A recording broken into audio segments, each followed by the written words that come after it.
Nós tínhamos falado das heresias, falamos das principais, gnosticismo, marcionismo e montanismo, e nós falamos também, e o Newton relembrou hoje de manhã, que nós precisamos, que a igreja precisou dar uma resposta a esse ataque que ela estava sofrendo de dentro dela mesma.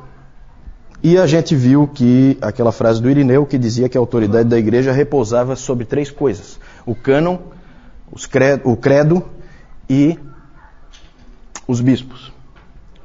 E por isso então o título dessa nossa sessão. Nós falamos sobre o cânon, a formação do cânon, rapidamente. A gente não pôde entrar em detalhes. Eu ia até trazer um livro aí, esqueci, um livro do Geisler para mostrar para vocês. Vou trazer no domingo que vem. E para a gente não perder muito tempo, a gente vai então direto para falar dos credos. O que é um credo? É uma afirmação de fé. Uma das mais antigas é aquela: Tu és o Cristo, o Filho do Deus vivo. Quem falou isso? Isso é um credo.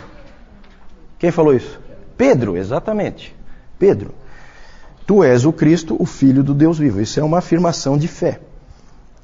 E uma das mais antigas que a gente tem, isso aí ainda está no Novo Testamento, uma das mais antigas que a gente tem na história da igreja é: creio em Jesus Cristo, Filho de Deus, Salvador. A partir dessa frase, creio em Jesus Cristo, Filho de Deus, Salvador, veio aquele símbolo do peixe, por causa... Ali está ictis, né? Porque existem 2 maneiras de escrever, mas podemos dizer ictus. Ictus é o peixe. Essa palavra em grego significa peixe. E é uma abreviação, ela pode ser usada como uma abreviação no grego. Depois nós vamos ver umas figuras aí. Que é uma abreviação de Jesus Christos Tel Huios Soter. Jesus Cristo, Filho de Deus, Salvador. Então, esse é um credo bem antigo também. Mas o credo que o Irineu estava se referindo, onde ele dizia que a autoridade da igreja repousava, uma das coisas em que ela repousava, era o credo dos apóstolos. Já ouviram falar do credo dos apóstolos, ou credo apostólico? Ele é bem conhecido, esse credo apostólico. Talvez eu falando vocês reconheçam. Creio em Deus Pai Todo-Poderoso, Criador do céu e da terra, em Jesus Cristo, seu único Filho, nosso Senhor, que foi concebido pelo poder do Espírito Santo, nasceu da Virgem Maria, padeceu sob Pôncio Pilatos, foi crucificado, morto e sepultado, desceu à mansão dos mortos, ressuscitou ao 3º dia, subiu aos céus, está sentado à direita de Deus Pai Todo-Poderoso, de onde há de vir a julgar os vivos e os mortos. Creio no Espírito Santo, na Santa Igreja Católica, na comunhão dos santos, na remissão dos pecados, na ressurreição da carne e na vida eterna. Amém. Esse é o credo apostólico. E existe uma história, né? Uma história muito interessante em que se diz que os apóstolos sentaram antes de ir para o mundo evangelizar, e aí Pedro começou: creio em Deus Pai Todo-Poderoso, foi seguido logo depois por André, e em Jesus Cristo, seu único Filho, nosso Senhor. E assim por diante, cada apóstolo falou um pedaço do credo apostólico até terminar com o Mateus, que falou a parte final. É claro que isso aí é uma lenda. É evidente que não foi assim que aconteceu. O credo apostólico não foi feito pelos apóstolos. Ele, na verdade, era uma fórmula utilizada nos batismos naquela época. Então, o indivíduo que ia se batizar tinha que afirmar aquelas verdades. E isso acabou pegando como a fé da igreja resumida. Porque o cânon são aqueles 66 livros, mas eles achavam que precisava deixar claro o que é essencial, o que tem que ser tirado dali, que não pode ser negociado. E daí então surgiu o credo apostólico. Ele não tinha exatamente essa forma, essa história do desceu à mansão dos mortos foi inserida muito tempo depois, tá? Isso aí é um problema teológico, que nós não vamos abordar agora. E também nessa época surgiu a ideia da regra da fé. O que é a regra da fé? A regra da fé, o próprio David Calhoun, nas palestras dele, ele falou assim: eu não sei o que é a regra da fé, ninguém sabe. A regra da fé eram verdades, era ortodoxia passada de pai da igreja para pai da igreja ou de bispo para bispo. Não era uma coisa que era passada para a igreja, era uma coisa passada de bispo para bispo. O Orígenes, ele disse o seguinte: a regra da fé é aquilo que foi passado pelos apóstolos por meio da ordem da sucessão. Então não dá para a gente definir muito claramente o que é a regra da fé. Mas de alguma maneira se achava que de um bispo para o outro se passava a verdade, se passava a ortodoxia. Isso é uma coisa um pouco confusa. Pode passar? Vamos falar então agora dessa ideia dos bispos. Os bispos. No Novo Testamento e no primeiro século, o modelo era aquele que nós conhecemos de liderança da igreja, com presbíteros e diáconos, só. Então, durante o primeiro século, era assim que era feito. Você tinha presbíteros e você tinha diáconos. Mas já no início do segundo século, já começa a haver uma maior centralização de poder na mão de um único presbítero. E isso começa a aparecer em vários lugares. Sempre há algum presbítero que se destaca mais, que conhece mais, que é mais influente, e esse presbítero começa a ganhar uma importância maior. E isso começa a ser incentivado por alguns pais da igreja, como por exemplo o Inácio de Antioquia, que foi discípulo de João. Ele disse que ele já falava no início do segundo século a respeito de um único bispo acima dos outros. Um presbítero que ficasse acima dos outros, que é a forma tríplice de governo da igreja. Então passa a haver três tipos de liderança: bispos, presbíteros e diáconos. E aí o Irineu de Lyon, piorou tudo quando ele introduziu a ideia da sucessão apostólica.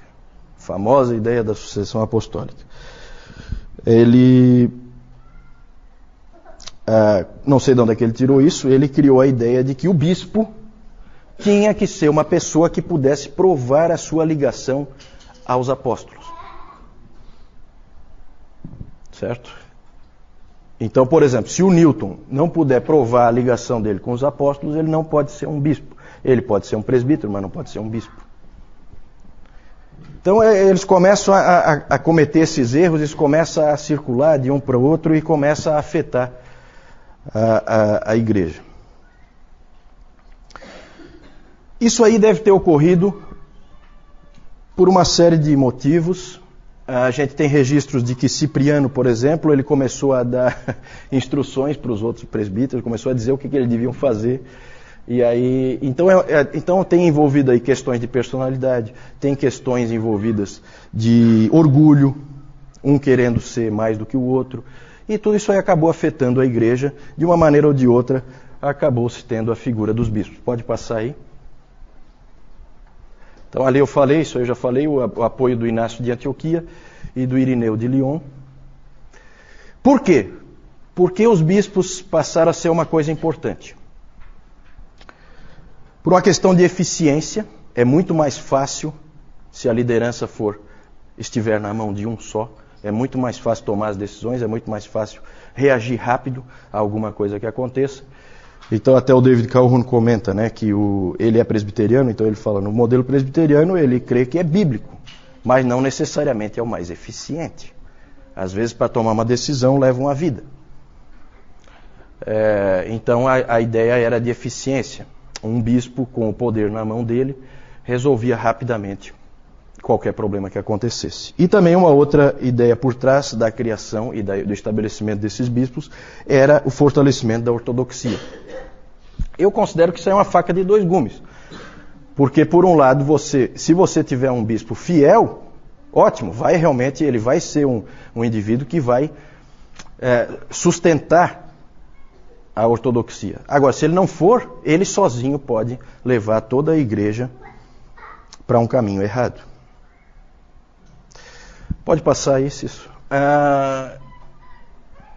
Essa ideia de poder na igreja, essa ideia de centralização de poder, foi levando a outros aspectos também danosos depois. Porque, na verdade é assim, se você vai ter um bispo para cada cidade, e isso aí começou muito cedo, já no segundo século, como nós vimos, você estabeleceu uma gradação entre os presbíteros daquela cidade. Existe um presbítero daquela cidade que é o mais importante, o que tem mais autoridade, o que é mais reconhecido. Só que a mesma ideia pode ser extrapolada. Uma coisa é você ser, vamos fazer uma comparação, uma coisa é você ser o bispo de São Paulo, aqui no Brasil, e outra coisa é você ser o bispo do Oiapoque. A importância que você tem sendo bispo de São Paulo é diferente da importância que você tem sendo bispo do Oiapoque. E isso aí aconteceu realmente naquela época. As igrejas mais importantes logo se destacaram. No Oriente, as igrejas mais importantes eram Jerusalém, Cesareia, Antioquia, Alexandria e Constantinopla. E no Ocidente, só uma: Roma. Gente, começa aqui, tudo tem explicação histórica. O Newton hoje falou sobre isso e é verdade. Tudo que a gente crê tem um fundo histórico. Tudo que acontece tem um fundo histórico. Não existe teologia sem história. Isso o Newton frisou hoje de manhã e é verdade. Olha só o que começa a acontecer. E nós vamos ver hoje mais coisas que começaram a acontecer que foram levando numa certa direção. Aqui já começa a levar numa certa direção. Poder descentralizado no Oriente, como é até hoje, e poder centralizado no Ocidente. Muito interessante isso que vai acontecendo. E olha só o Irineu. Irineu foi um grande homem de Deus, combateu os gnósticos de maneira exemplar, foi extremamente útil para a igreja, só que ele também prejudicou. A ideia da sucessão apostólica não ajudou muito, e essa frase aí é de uma infelicidade tremenda. Olha o que ele disse: é um caso de necessidade que todas as igrejas deveriam concordar com essa igreja, por causa da sua preeminente autoridade. De quem que ele está falando? De Roma. E aí as coisas então vão piorando. Pode passar. Aí só para mostrar para vocês, o João hoje está não está nas melhores condições, eu também não estou, vocês já perceberam, né? Mas eu vou rapidamente mostrar aqui. Aqui só um exemplo, né? Nós falamos do cânon no domingo passado. Aqui é um pedaço de papiro. Um pedaço de papiro real que nós temos hoje. Aí está escrito, depois alguém que saiba ler em grego aí pode ler para nós. É uma página do P46. Esse manuscrito é do século III. Vocês sabem que nós não temos os originais não existem mais.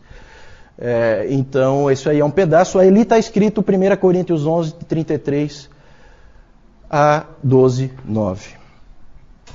Aqui nós temos, isso aqui é uma pichação em Éfeso, num muro, lá da igreja primitiva, com o símbolo do peixe. Jesus Christus, Theos, Huios, Soter. Certo? Jesus Cristo, Filho de Deus, Salvador. Pode passar. Aí nós temos o Inácio de Antioquia. Ele foi martirizado, por isso que aparecem esses leões aí, junto com ele. E aparece também aqui o Irineu de Lyon. Aquele ali foi discípulo de João, tá? Ele é muito antigo, esse Inácio de Antioquia. Ele foi discípulo de João. Qual foi o outro discípulo de João que nós vimos no domingo passado? Quem é que lembra? Policarpo.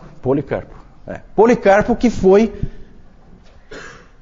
mestre do Irineu, certo? Em Esmirna.